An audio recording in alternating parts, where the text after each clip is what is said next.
कपड़े चुराने वाली चुड़ैल। हबलू नाम का लड़का अपने माता पिता के साथ रहता था। हबलू के दो छोटे छोटे भाई बहन थे और उसका परिवार बेहद ही गरीब था। माता पिता कपड़े धोने का काम करते थे, जिससे उनका गुजारा बड़ी ही मुश्किल से चलता था। कुछ दिनों से हबलू के माता पिता की तबीयत खराब होने की वजह से उसे ही नदी पर जाकर कपड़े धोने पड़ते थे। एक दिन की बात है, हबलू नदी के किनारे बैठकर कपड़े धो रहा था।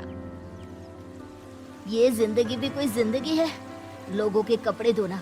अगर कपड़े अच्छे से ना धुले तो लोग कितना सुनाते हैं और ऊपर से उल्टा पैसे भी नहीं देते।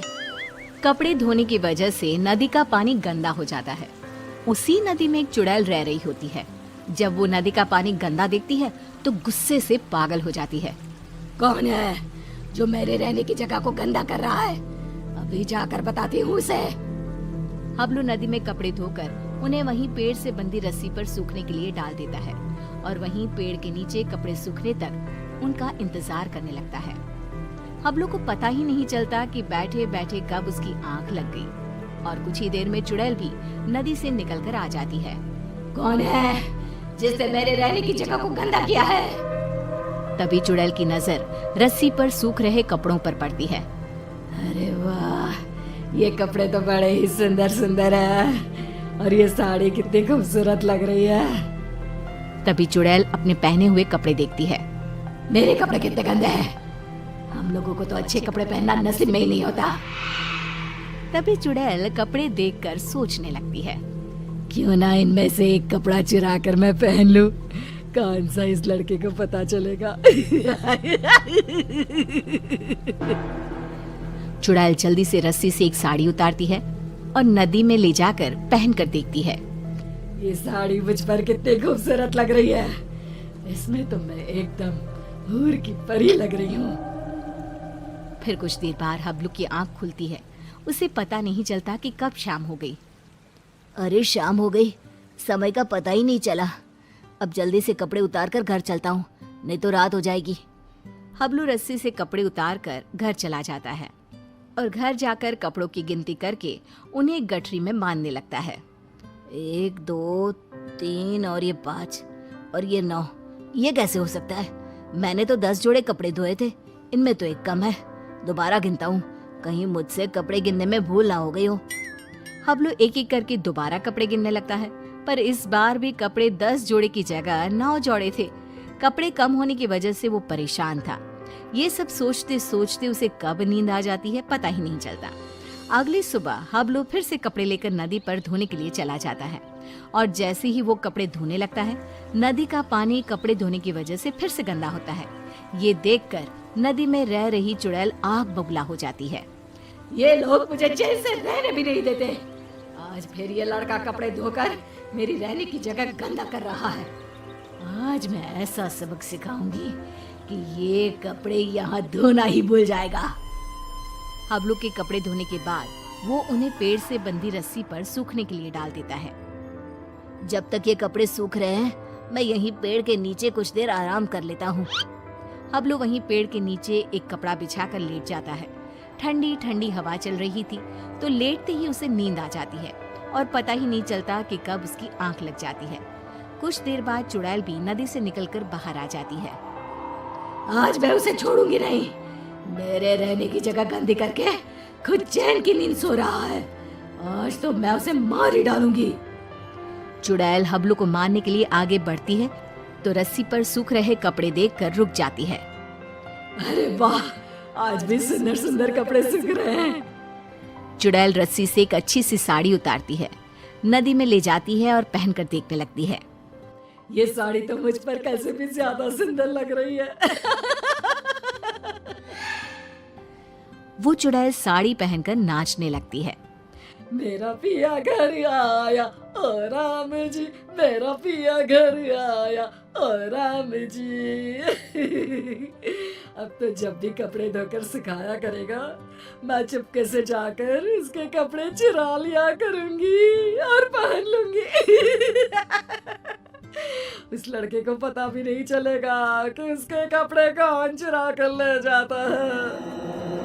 और अगले दिन नदी का गंदा पानी देखकर चुड़ैल फिर से बाहर आती है और फिर से देखती है।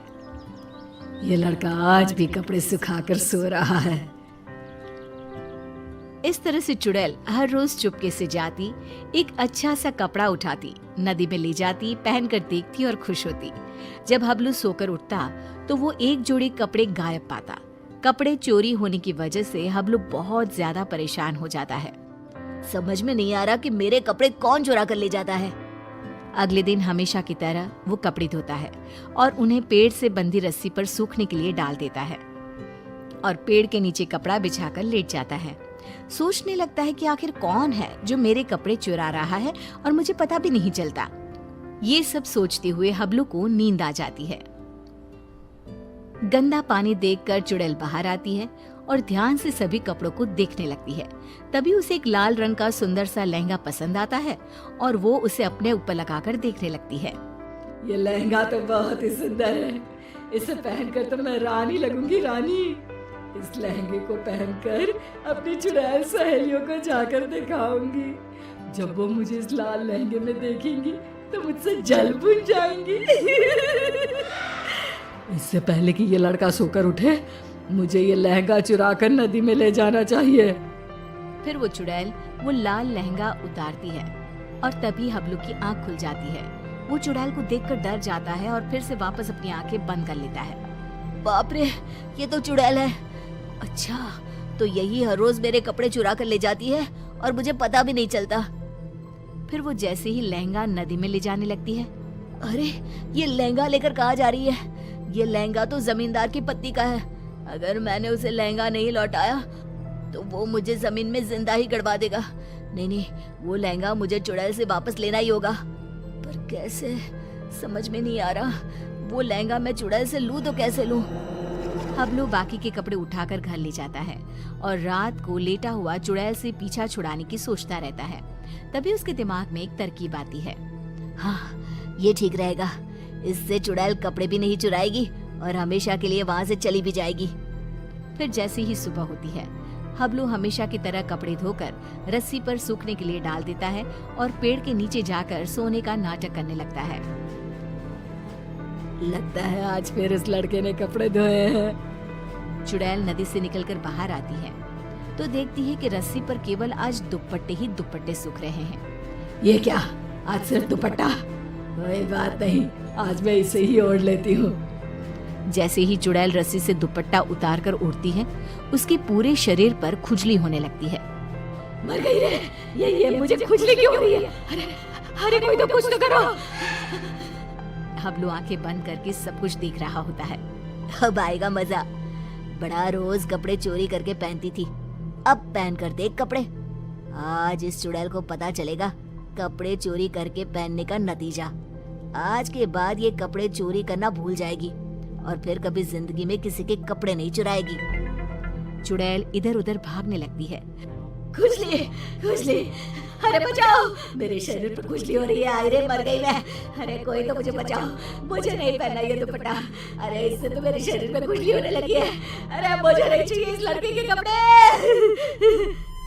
और चुड़ैल नदी में जाती है और सारे कपड़े लाकर वहीं डालकर भाग जाती है। और फिर वो हबलू तो क्या, किसी और को भी कभी परेशान नहीं करती।